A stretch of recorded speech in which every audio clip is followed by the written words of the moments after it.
Good evening, friends.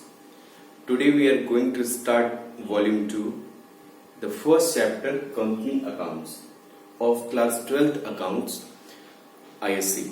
Okay, so today we will start Company Accounts. You all are already introduced by with the name of company. What is company? How company we form? What are the documents of the company? From where the company collects the fund, what are the types of share capital, means you all are knowing all these concepts of company. Okay, so we will study the basic things of company accounts. आपने class 11th में क्या पढ़ा है class 11th में आपने basic theory पढ़ी है. हम यहाँ पे क्या पढ़ने जा रहे हैं? प्रैक्टिकल, मतलब न्यूमेरिकल क्वेश्चंस. कंपनी अकाउंट्स में हम कैसे कंपनी के अकाउंट्स को मेंटेन करेंगे और कैसे कंपनी अकाउंट्स को मेंटेन करती है, इन सब सारी चीजों को हम स्टेप वाइज सब चीज पढ़ते चलेंगे. ठीक है, कॉन्सेप्ट वाइज. अगर आपका कॉन्सेप्ट क्लियर रहेगा तो फिर आपको क्वेश्चन लगाने में कहीं भी कोई भी किसी भी कैसी भी परेशानी बिल्कुल भी नहीं होने वाली है. ठीक है, तो आज हम पढ़ने जा रहे हैं क्या? Company accounts. इसको स्टार्ट करने जा रहे हैं, इस चीज को हम अच्छे से समझेंगे. कंपनी क्या होता है? तो सबसे पहले थोड़ा सा हम पीछे चलते हैं. क्या है कंपनी? जैसे मान लीजिए हम जानते हैं as we are knowing business. क्या होता है? बिजनेस. बिजनेस मतलब व्यापार. ठीक है, क्या होता है? Business is such type of legal activities. क्या होता है? Business is such type of legal activities which has done for earning profit. जो प्रॉफिट कमाने के उद्देश्य से किया जाता है वो क्या होता है? बिजनेस होता है. क्लियर? डेफिनेटली क्लियर होगा, ये मैंने कई बार आप लोगों को बताया. There are 3 type of business. कौन कौन से? पहला होता है soul trade. Soul trade.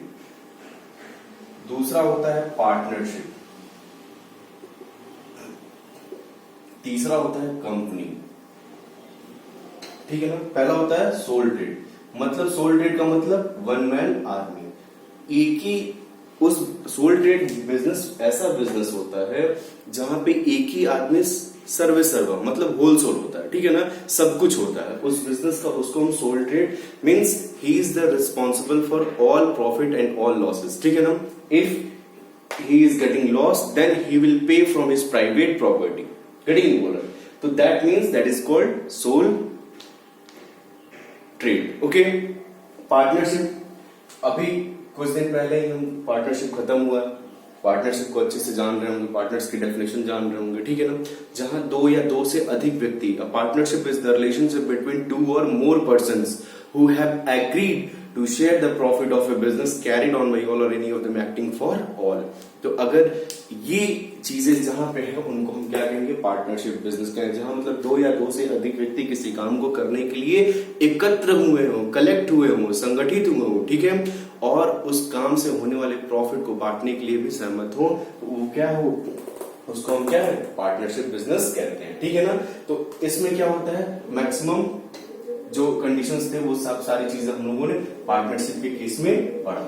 Soul trade खत्म, पार्टनरशिप खत्म. ठीक है, अब बात करते हैं कंपनी. कंपनी क्या होता है?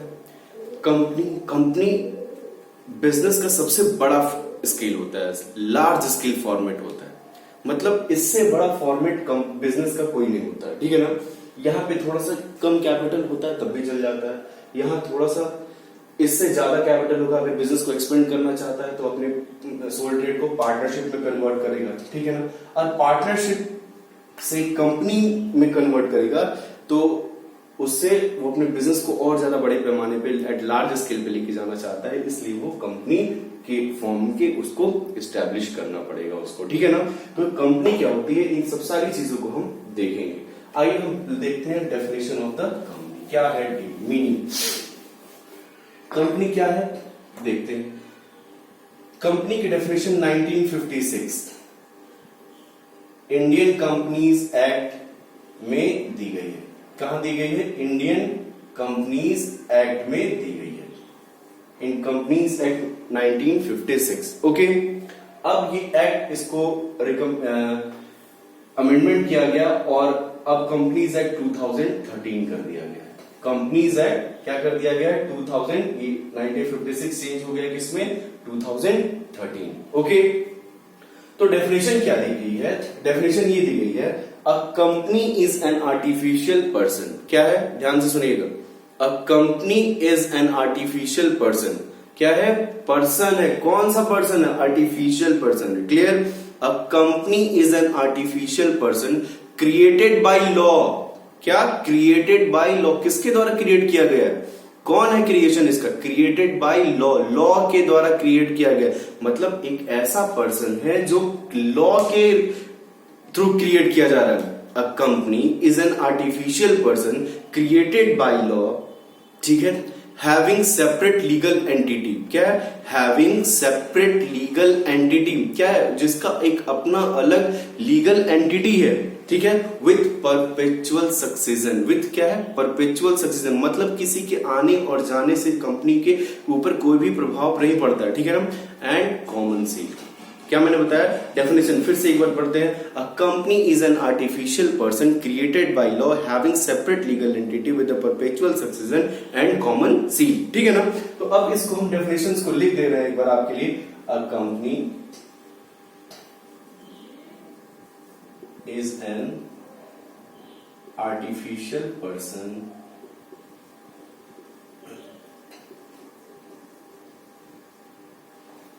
created by law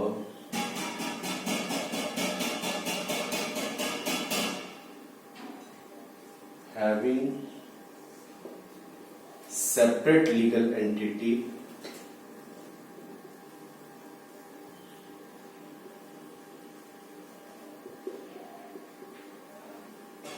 with perpetual succession and common seal, ठीक है ना। इस डेफिनेशन को आप लोग रट लीजिएगा। ये कंपनीज, इंडियन कंपनीज एक्ट 1956 का डेफिनेशन है, ये एक्ट के द्वारा दी गई डेफिनेशन है, और इस डेफिनेशन को आप सभी लोग अच्छे से समझिए, ठीक है ना। आइए समझते हैं क्या है। A company is an artificial person, पहली चीज क्या है, पहला नंबर आर्टिफिशियल पर्सन है। सेकेंड, क्रिएटेड बाय लॉ, क्या है, क्रिएटेड बाय लॉ। थर्ड है having separate legal entity, having separate legal entity with perpetual succession and common seal. ये क्या है, 5 इसके फीचर्स है कंपनी के, इसको ध्यान रखिएगा। 1 2 3 4 एंड 5। सॉरी ये उल्टा हो गया, ऐसे नहीं, ऐसा होना चाहिए 3 4 एंड 5। ओके, तो देखिए, a company is an artificial person created by law. पहला क्या है, फीचर्स देखते हैं इसके, कंपनी के फीचर्स क्या है, फीचर्स पहला क्या है, आर्टिफिशियल पर्सन।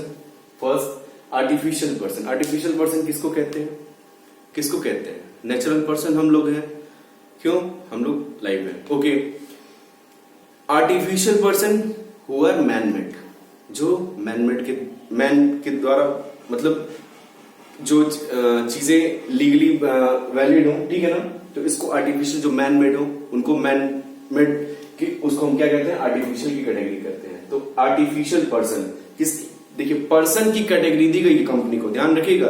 कंपनी सांस नहीं लेती है, खाना नहीं खाती है, पानी नहीं पीती है, बाकी वो सारा काम करती है जो एक कंपनी को करना चाहिए, एक ऑर्गेनाइजेशन को करना चाहिए, एक मैन को, जो मैन करता है, ठीक है ना। एक company is an artificial person created by law, किसके द्वारा क्रिएट की जाती है, लॉ के थ्रू क्रिएट की जाती है। मतलब बहुत सारे ऐसे रूल्स रेगुलेशन थे जो आपने पढ़ा था, कंपनी का फॉर्मेशन कैसे करते हैं, अप्रूवल कैसे होता है, सब सारी चीजें, रजिस्ट्रार्ड कैसे उसको सर्टिफिकेट देता है कमेंसमेंट की, ठीक है ना, ये सब सारी चीजें आपने क्लास 11 में पढ़ी है। तो क्या है, created by law. Third, having separate legal entity, company का एक अलग एग्जिस्टेंस होता है। लीगल एंटिटी क्या मतलब आप उसको डिनाई नहीं कर सकते हो कि हाँ, अगर कोई कंपनी से कोई लेटर आ रहा है, ठीक है, या कंपनी का कोई नाम आ रहा है, तो जैसे लीगल एंटिटी क्या है, अब जैसे मान लीजिए इसको अगर मैं एक्सप्लेन करना चाहूं, तो सपोज कोई आपके वहां बंदा कोई आता है, कोई बंदा रिलायंस से आता है आपके वहां, ठीक है, तो वो ये नहीं कहता है कि I am coming from the house home of Mukesh Ambani, ये कहता है, वो ये कहता है I am coming from Reliance, I am from Tata, I am from Birla, I am from anywhere. तो वो क्या कहता है, वो कभी नहीं कहता है कि मैं कंपनी के मालिक के घर से आ रहा हूँ, मैं रतन टाटा के घर से आ रहा हूँ। क्यों? Ratan Tata is the owner of the Tata, Mukesh Ambani is the owner of Reliance, ठीक है ना। तो ये कभी नहीं कहेगा। वो क्या कहेगा? तो कंपनी की लीगल एग्जिस्टेंस होती है, उसके मालिक बिजनेस का, याद करिए concept, separate legal entity concept, separate legal entity होती है company, separate entity concept accounting का, क्लास 11, ठीक है ना। तो वो क्या कहता है, ये कहता है कि कंपनी का जो एग्जिस्टेंस होता है, जो बिजनेस का एग्जिस्टेंस होता है, उसके मालिक से डिफरेंस होता है, ठीक है ना, डिफर होता है, और एक अपना अलग लीगल एंटिटी होती है, उसको कोई डिनाई नहीं कर सकता है, ठीक है ना। तो कंपनी की अलग अपनी पहचान होती है, अपनी अस्तित्व होता है, अपने एग्जिस्टेंस होता है, क्लियर। तो इसको हम क्या कहते हैं? Separate legal entity with perpetual succession. Perpetual succession का मतलब कंपनी में बहुत सारे लोग काम करते हैं, बहुत सारे रिटायरमेंट होंगे, बहुत सारे डेथ होंगे, बहुत सारे लोगों का आना रहेगा, किसी का जाना रहेगा, तो इन सब सारी चीजों का कोई इफेक्ट कंपनी पे नहीं पड़ता है। Company will continue for the long period of time according to going concern concept, okay. तो परपेचुअल सक्सेशन मतलब company will continue for the long period of time, ये कभी इन सब सारी छोटी मोटी चीजों से कोई भी अफेक्शन इसका अफेक्टेड नहीं होगा। कॉमन सील, कंपनी का फिजिकल एग्जिस्टेंस नहीं होगा। क्या है? कंपनी की फिजिकल एग्जिस्टेंस नहीं होगी। कंपनी अपना काम करती है, कैसे काम करती है? Company act by it's agent, ठीक है ना। कंपनी अपने एजेंट के थ्रू वर्क करती है, ओके। अच्छा, वो अपने आप को प्रूफ कैसे करती है, अपने आप को प्रेजेंट कैसे करती है? अपने सिग्नेचर के थ्रू, ठीक है ना। तो क्या ये कॉमन सेल उस कंपनी के, जैसे मान लीजिए अगर एक मैं पेपर, आपने टाटा का पेपर देखा होगा, तो इसमें ब्लू कलर का TATA लिखा रहता है, क्लियर है ना। तो आप ये समझ जाते हो this paper is belong from किसको, ये पेपर किसको रिप्रेजेंट करता है? मतलब टाटा को। कैसे पहचाने? क्योंकि ऐसा कुछ साइन उसका बना हुआ है, बना रहता है ना। तो ऐसे ही इसी को कहते हैं क्या? Common seal. मींस कंपनी का डुप्लीकेट सिग्नेचर होता है, जो कंपनी नहीं रहते हुए अपने एजेंट उसका रहता है, लेकिन फिर भी वो पेपर के थ्रू कंपनी वहां पे प्रेजेंट रहती है, उसको हम क्या कहते हैं? कॉमन सील कहते हैं। And last feature is limited liability. Limited liability, पता है आप लोग को लिमिटेड लायबिलिटी क्या होती है? Not include it's personal assets, ठीक है ना। मतलब जो कंपनी के डायरेक्टर्स होंगे, उनकी पर्सनल एसेट्स को, पर्सनल प्राइवेट प्रॉपर्टी को अटैच उनकी लायबिलिटी में नहीं किया जाता है। कंपनी की लायबिलिटी लिमिटेड होती है, लिमिटेड लायबिलिटी होती है, क्लियर ना। तो हम समझ गए डेफिनेशंस एंड फीचर्स, बोथ दोनों हमको क्लियर हो गया। क्या है? A company is an artificial person created by law having separate legal entity with perpetual succession and common seal। ये सारे डेफिनेशन और ये सारे फीचर्स भी, इसको फीचर्स में भी लिख सकते हैं, ठीक है। और ये छठा नंबर लिमिटेड लायबिलिटी भी आप लिख सकते हैं, ठीक है ना। ओके, होप आपको ये मीनिंग क्लियर हो गया हो। अब देखते हैं टाइप्स ऑफ कंपनी।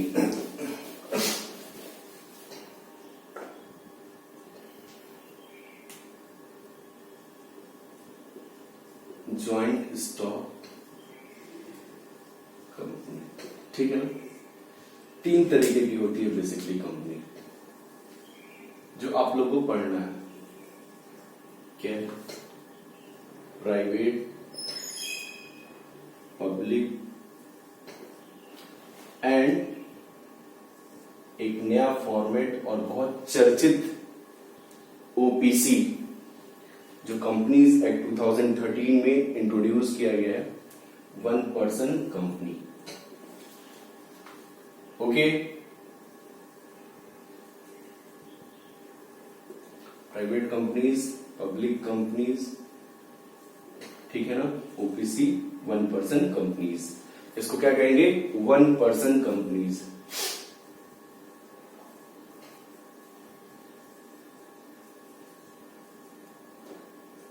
ओके, अच्छा। ज्वाइंट स्टॉक कंपनी का पार्ट होता है टाइप्स लिमिटेड बाय शेयर्स, ठीक है ना। ये इसके अंडर में आते हैं तीनों, प्राइवेट कंपनी, पब्लिक कंपनी और OPC। प्राइवेट कंपनी क्या होता है? जो प्राइवेट होता है, जाहिर सी बात है जो प्राइवेट होगा वो प्राइवेट कंपनी ही होगा, ठीक है ना। इसमें मिनिमम मेंबर देख लीजिए आप लोग सभी लोग, मिनिमम 2 मेंबर हो सकते हैं, मिनिमम। मैक्सिमम कितना होंगे, 200। क्लियर, मेंबर्स की बात हो गई। पब्लिक में मिनिमम 7, मैक्सिमम नो लिमिट, कोई लिमिट नहीं है। OBC 1 minimum and maximum 15। ये एक बेसिक डिफरेंस हो गया इन तीनों कंपनियों में। क्या, अब देखिए जहां पे मिनिमम 2 बोर्ड ऑफ डायरेक्टर रहेंगे या 2 डायरेक्टर रहेंगे वो प्राइवेट कंपनी होगी, और मैक्सिमम कितने हो सकते हैं, 200, पहले क्राइटेरिया। पब्लिक कंपनी के केस में पब्लिक कंपनी कौन सी होगी, जहां पे 7 डायरेक्टर रहेंगे मिनिमम और मैक्सिमम की कोई संख्या नहीं है, ठीक है ना। 7 होने ही चाहिए, 7 से ऊपर जितने भी।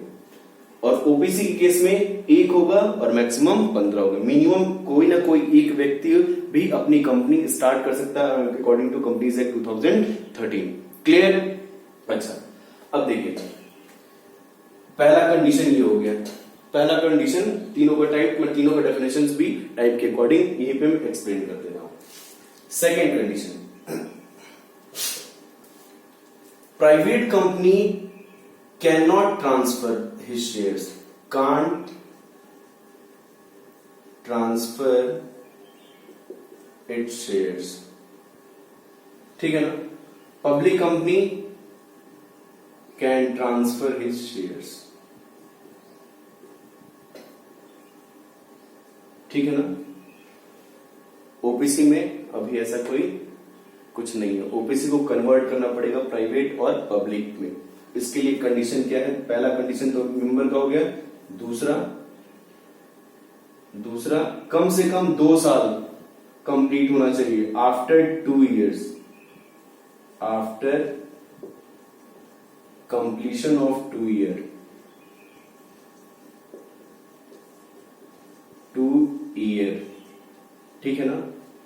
और मैक्सिमम, क्या बोल रहा हूं, मैक्सिमम जो टर्नओवर हो वो 1 करोड़ से ऊपर का हो, and turnover should be more than 1 crore during the year. तब ये ओबीसी फिर प्राइवेट और पब्लिक में कन्वर्ट हो जाएगी। ओबीसी को हम प्राइवेट या प्राइवेट कंपनी में कन्वर्ट कर सकते हैं। क्लियर ना। तो ये 2 कंडीशन ओबीसी के लिए होगी। पहला कंडीशन क्या हो गया, ध्यान रखिएगा। पहला प्राइवेट में किसको कहेंगे, प्राइवेट कंपनी जहां 2 मेंबर होंगे बेसिकली, और मैक्सिमम कितने होंगे, 200 होंगे। और जो कंपनी अपने शेयर्स को ट्रांसफर नहीं कर सकती है, ठीक है ना। तीसरा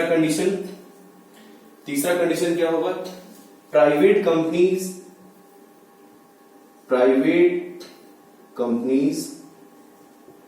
कांट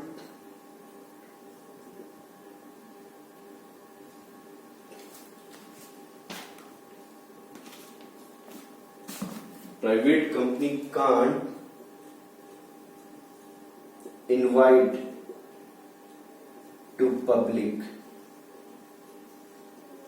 okay, अपने shares for its shares, okay. Public company can invite, okay. Fourth condition क्या हो गया, ये लिखता है प्राइवेट लिमिटेड और ये लिखेगा बस लिमिटेड, पब्लिक लिमिटेड, ओके। तो ये जो कंडीशंस जो फुलफिल करेगा वो प्राइवेट होगा और ये जो फुलफिल करेगा पब्लिक होगा, ठीक है ना। और ये जो कंडीशन होगा वो किसका होगा, ओबीसी का। ओबीसी के लिए कुछ और बातें हम इंपॉर्टेंट बताना चाहेंगे। ये बहुत फेमस इस समय हुआ है कि कोई भी अकेला व्यक्ति कंपनी ओबीसी स्टार्ट कर सकता है, ठीक है ना। अगर हम भी चाहें तो अपनी कंपनी डाल सकते हैं, कोई भी चाहे। पहले ये चीजें बहुत मुश्किल हुआ करती थी कि कोई अकेला व्यक्ति कंपनी स्टार्ट नहीं कर सकता है, ठीक है ना। तो ऐसा क्यों किया गया है? ऐसा बिजनेस को फैसिलिटेट करने के लिए किया गया है कि लोग ज्यादा से ज्यादा बिजनेस करना चाहें, लोग ज्यादा से ज्यादा बिजनेस करेंगे, ज्यादा से ज्यादा कंपनियां रहेंगी। तो पहले क्या होता था कि बहुत सारा चीजें हम मतलब बहुत फेथफुल लोग नहीं मिल पाते थे या तो बहुत सारी परेशानियां होती थी। अब क्या है कि कोई अकेला व्यक्ति अपनी कंपनी स्टार्टअप स्टार्ट कर सकता है और फिर आगे चल के चीजों को कन्वर्ट कर सकता है। जैसे आपके फ्लिपकार्ट है, उसने एक छोटे से उससे स्टार्ट किया और फिर आज इस मुकाम पे आ गई। बहुत सारी ऐसी कंपनियां निकल के आई जो ओबीसी की तर्ज पे उन्होंने काम किया और फिर उन्होंने अपना आगे भी बढ़ते गए, ठीक है ना। तो इस तरीके से इन चीजों को आप देख रहे होंगे कि ओबीसी के लिए ये चीजें, कुछ कंडीशन है इसके लिए। मिनिमम पेड अप कैपिटल, तीसरा मिनिमम पेड अप कैपिटल। क्या पेड अप कैपिटल कितना होना चाहिए? 1 लाख का होना चाहिए। कितना? 1 लाख। 1 लाख का पेड अप कैपिटल इसके लिए होना ही चाहिए। ये ओबीसी के लिए अनिवार्य है, ठीक है ना।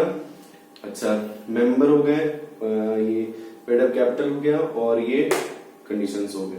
तो इसको हम ओबीसी की कैटेगरी में रखेंगे। फिर जब ओबीसी इन कंडीशंस को फुलफिल कर लेता है, मतलब 2 साल कंप्लीट कर लेता है, तो फिर उसको हम प्राइवेट कंपनी में कन्वर्ट कर देंगे। कन्वर्जन के लिए सारे कंडीशन चाहिए और फिर वो अपने बिजनेस को इसी तरीके से आगे बढ़ा सकता है। तो ये रहा types of joint stock company. Okay,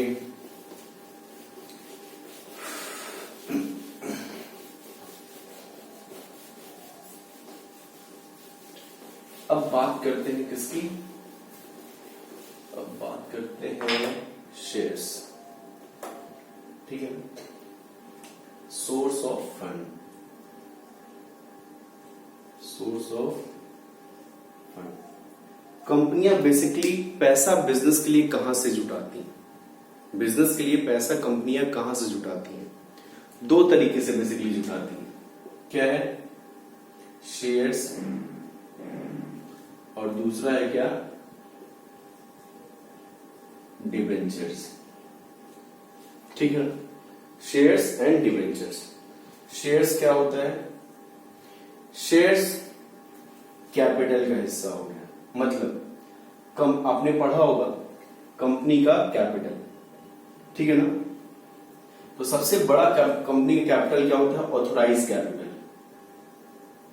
authorise capital. दूसरा इश्यूड कैपिटल। तीसरा, third subscribe capital. Fourth called up capital.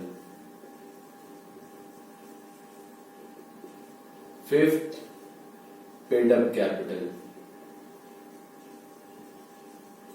Okay, there are 5 capital. Okay, तो सपोज किसी कंपनी का authorise capital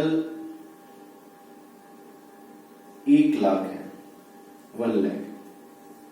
it's a nominal capital और registered capital of the company. बहुत बड़ा amount होता है कंपनी के कैपिटल का, ठीक है ना। इसको कंपनी के मेमोरेंडम ऑफ एसोसिएशन में, एमओए में क्या होता है? रजिस्टर्ड होता है, इसलिए इसको रजिस्टर्ड कैपिटल भी कहते हैं एंड नॉमिनल कैपिटल भी कहते हैं। बहुत बड़ा अमाउंट होता है कैपिटल, ठीक है ना।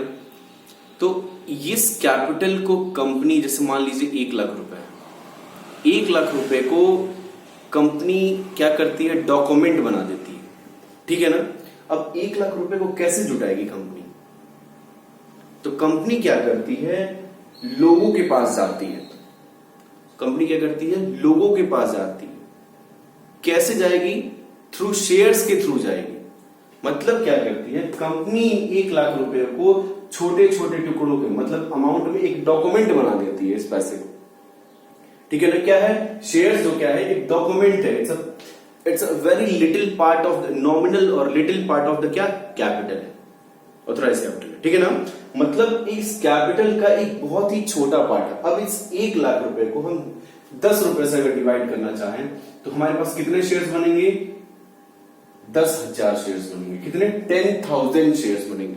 मतलब अगर हम एक लोग से 1 लाख रुपए लेंगे तो शायद कोई ना दे पाए, लेकिन इसी 1 लाख को हम 10,000 पार्ट में बांट दें, 10 रुपए के 10,000 पार्ट में बांट दें तो शायद बहुत इजीली आ जाएगा।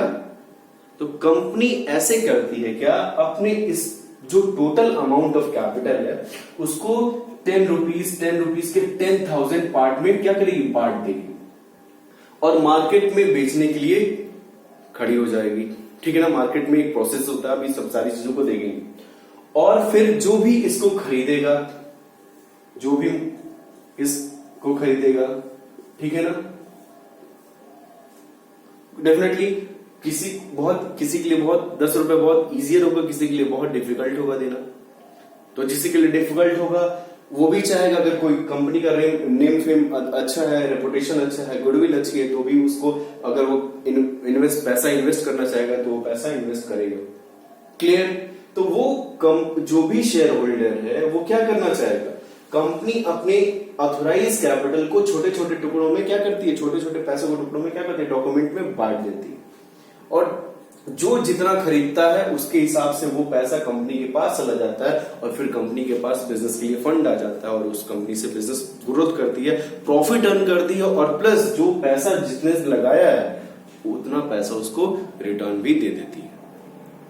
तो ये तरीका है कंपनी की। ये शेयर्स आपको समझ में आएगा मीनिंग क्या होता है शेयर्स का, शेयर्स होता क्या है एक्चुअली। बहुत लोगों को यही नहीं समझता कि शेयर्स होता क्या है।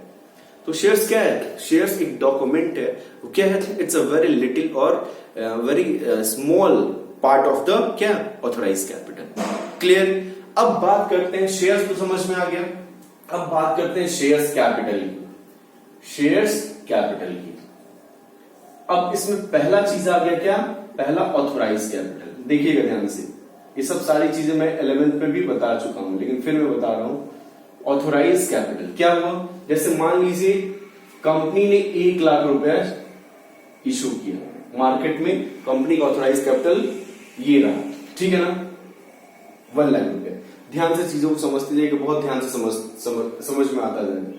अब कंपनी ने क्या कहा? सोचा कि इस 1 लाख में से चलो हम कितना 10,000 नंबर ऑफ शेयर्स हैं, ठीक है ना, मान लीजिए 10,000, आपको समझाने के लिए लिख दे रहा हूं, 10,000 इंटू 10, एक शेयर की वैल्यू 10 रुपए। इसमें से कंपनी ने क्या इशू किया? 50,000 के शेयर इशू कर दिए, 50,000 के शेयर इशू कर दिए, यानी 500 into 10, 5,000 into 10।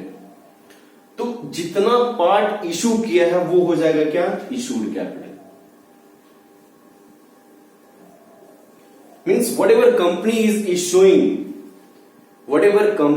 is issuing to the shareholder, that is called issued capital. Get it? Okay, company ने इशू किया, ठीक है। अब इशू करने के बाद, ठीक है, मान लीजिए इसमें से लोगों ने 50,000 के 50,000 खरीद लिए, तो ये 50,000 पूरे हो गए क्या? Subscribe capital. क्या हो गया? सब्सक्राइब कैपिटल, ठीक है ना।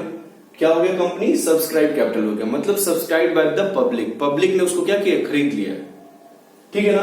अब देखिए 50,000 भी सब्सक्राइब हो सकता है, कम भी हो सकता है, ज्यादा भी हो सकता है कंडीशन बन सकते हैं, ठीक है ना।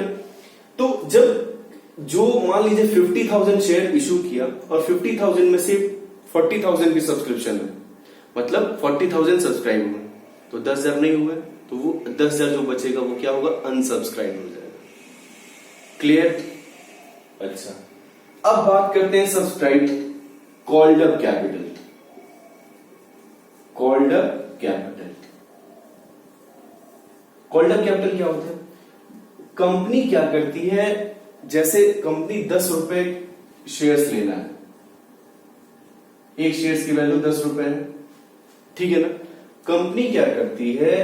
तो इस 10 रुपए को एक बार में भी मांग सकती है, लेकिन मांगती नहीं है। क्यों? क्योंकि कंपनी अपनी जरूरतों के मुताबिक पैसा लेती है, शेयर होल्डर से, ठीक है ना।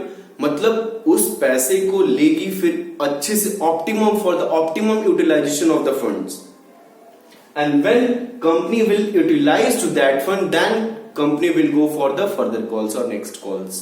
गेटिंग बोला। So what I am saying, company एक बार में पैसों को नहीं मांगती है, जैसे इस 10 रुपीज को 4 भागों में, 5 भागों में, 6 भागों में, 10 भागों में कंपनी इसको बांट सकती है, ठीक है ना। तो मान लीजिए इसको 4 भागों में बांट दे रहे हैं, 3-2-3-2, क्लियर। तो अब देखिए जो भी पैसा कंपनी मांग रही है, जैसे मान लीजिए 5 रुपए कंपनी ने अभी तक कॉल किया, 5 रुपए कंपनी ने कॉल किया कितने हजार, 5000 शेयर्स पे, तो क्या हो जाएगा 5000 इंटू 25, 5000 इंटू 5 कितना हो जाएगा 25। तो अब ये जो अमाउंट हो जाएगा वो क्या हो जाएगा, कॉल्ड अप कैपिटल, क्लियर। और जो कंपनी ने मांगा नहीं है, ये 5 रुपए अभी तक मांगा नहीं है, वो क्या हो जाएगा, uncalled up capital, clear, okay. अब बात करते हैं paid up capital. Paid up capital, ये कंपनी पूरा 10 रुपए भी मांग सकती है, अगर पूरा 10 रुपए मिल रहा है तो ये 50,000 हो जाएगा, ओके। अब मान लीजिए इन शेयर्स में से कोई एक ऐसा शेयर होल्डर है जो ये नहीं दे रहा है, ठीक है, या दे भी सकता है, नहीं भी दे सकता है, दोनों कंडीशंस हो सकते हैं, ठीक है ना। तो जब मान लीजिए अगर पूरे पैसे आ रहे हैं तो पूरा का पूरा ये 50,000 क्या हो जाएगा, पेड अप कैपिटल हो जाएगा। लेकिन if any shareholder is not paying the amount of calls, then उसका पैसा हम घटा देंगे, वो आपका हो जाएगा, जो घटा देंगे वो कॉल्स इन एरियर हो जाएगा बकाया, और जो मिलेगा वो आपका, जैसे मान लीजिए 1000 रुपया नहीं मिला तो ये हो जाएगा 24,000 पेड अप कैपिटल, क्लियर। आपको एग्जांपल के थ्रू आपको मैंने समझा दिया यहाँ पे types of capital, clear. Share capital समझ में आ गया होगा, ओके।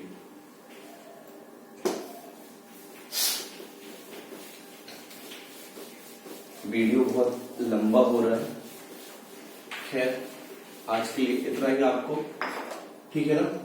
होप आप लोग को सबको अच्छे से समझ में आया होगा, और नेक्स्ट हम जो लेक्चर पढ़ेंगे वो टाइप्स ऑफ शेयर्स पढ़ेंगे, equity share and preference shares, and then we will study the further how we will issue the shares. So this is the basic concept of shares, okay. So for today thank you very much.